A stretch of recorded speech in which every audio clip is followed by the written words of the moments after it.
Punta naman tayo dito sa tanong ni Sir Player na Noob. Sabi niya, Sir, ask ko lang po, I have a BM, a Belgian Malinois, no? Working dog yan. Po kasi 1-year-old, ano po pwede niyo masuggest about sa aggressiveness niya para di ganun ka-aggressive yun? Thanks. Ito guys, no, mga Belgian Malinois, hindi yan talaga aso na para pang pet lang sa bahay at expect ninyo na pahiga-higa lang yan at alam niyo yun, yung wala kayong magiging problema kahit na hindi niyo bigyan ng trabaho. Nako, ang tawag sa mga Belgian Malinois ay mga maligator, parang mga alligator yan, kagat na kagat, talagang ugali na nila yan. Yun talaga yung natural ugali nila in general. Of course, there are also exceptions to the rule. May mga Belgian din na talagang takot, may mga Belgian na talagang sobrang bait. Pero in general, ang mga Belgian Malinois, dinevelop talaga yan as herding dogs. They're supposed to be aggressive, they're supposed to be, the protector of the flock kung kailangan. So they're very active din, takbo ng takbo yan. They have to be, very active kasi in guarding the flock and herding. Herding dog kasi yan talaga noong nag-start yan. Now, if you have a Belgian Malinois at home, kung gusto niyo talaga ng Belgian Malinois, you have to take certain precautions. Number one, you have to learn about the breed, kung paano talaga i-handle yung breed na yan. Yung mga breeds na yan, hindi po pwede yan sa mga malalambot na tao. Hindi yan pwede sa mga taong soft-spoken. Kailangan may authority ka dyan. Kailangan na marunong kang dumisiplina. Number one, very important yan. Disiplina, disiplina, disiplina. Of course, you love your dog but you cannot do away with discipline. Okay, so anong magagawa ninyo? 1-year-old na yan. Alam mo, men, alam nyo men, player noob, alam mo, yung aso mo na yan, dumating na yan sa point na, ayan na, mama na yan, 1-year-old is an adult dog. Kaya ngayon, pwede mo pang abulin yan, no? Medyo young adult pa yan. Kaya, this is a very critical time, hanggang mag 2 years old yan, na kailangan i-shape mo na yung ugali ng aso mo. If you were not able to do that during the puppy period, kailangan kasi puppy pa lang, sinosocialize mo na, pinapa-basic obedience mo na sa Manalo Canine, the best dog school in the multiverse.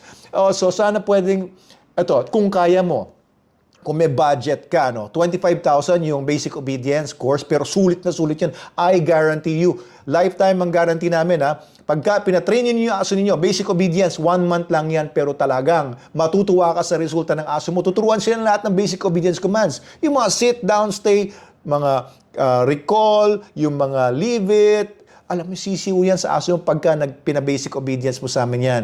Tuturuan din namin kayo ng proper handling, proper pagbigay ng commands, pag-correct sa aso nyo ng tama, pag-praise sa aso nyo ng tama, paano nyo ma-develop yung aso nyo ng tama. Okay, sulit na sulit yan. And kapag nakalimot man yung aso ninyo, napabayaan nyo for ilang months, balik nyo lang sa amin yan. Kung graduate namin yan, ite-train muli namin yan ng libre. Yan ang guarantee ng Manalo Canine. I don't know if anybody else can guarantee that, but that's what we guarantee. So may mga dogs kami ngayon na mga nagre-refresh lang nandun sa Manalo Canine, sa Binongonan, sa Rizal.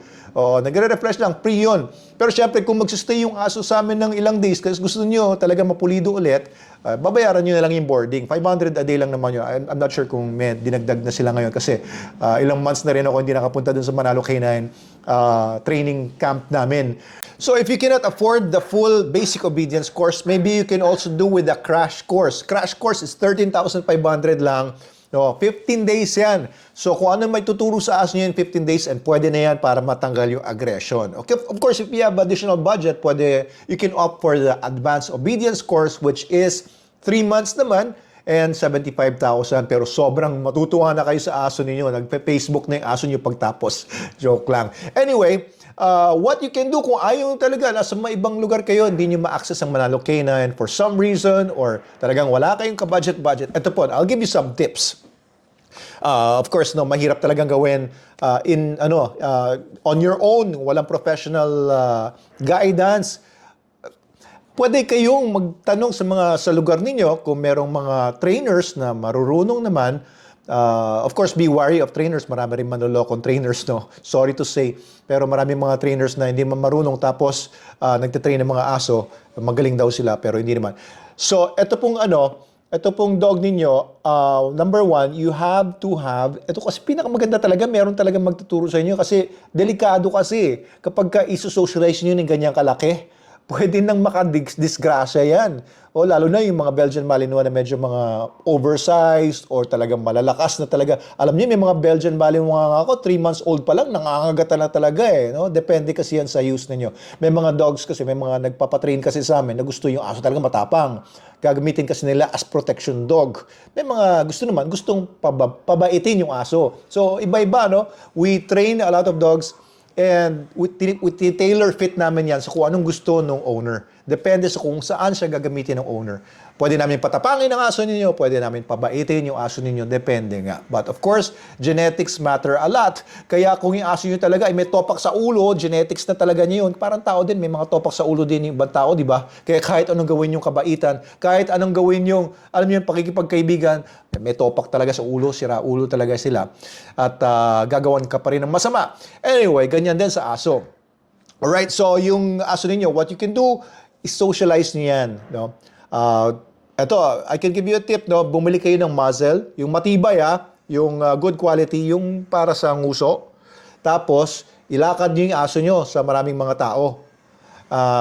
Pahawakan yun sa mga matatapang na tao. No? Pahawakan nyo, socialize nyo, pabigyan nyo ng pagkain. Siyempre, pag may muzzle, mahirapan naman yun, di ba? Pero paamuyin nyo, alam niyo yun, make socialization with other people and other dogs pleasurable doon sa aso ninyo.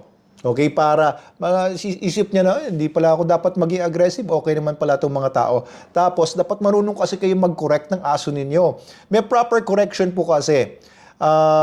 Hindi niyo po bubugbugin yung aso nyo, papaluin, or i-choke ng kawawa naman yung aso nyo. May proper correction po kasi talaga dapat. You may use a prong collar, but I do not suggest na gamitin ito ng mga hindi trained.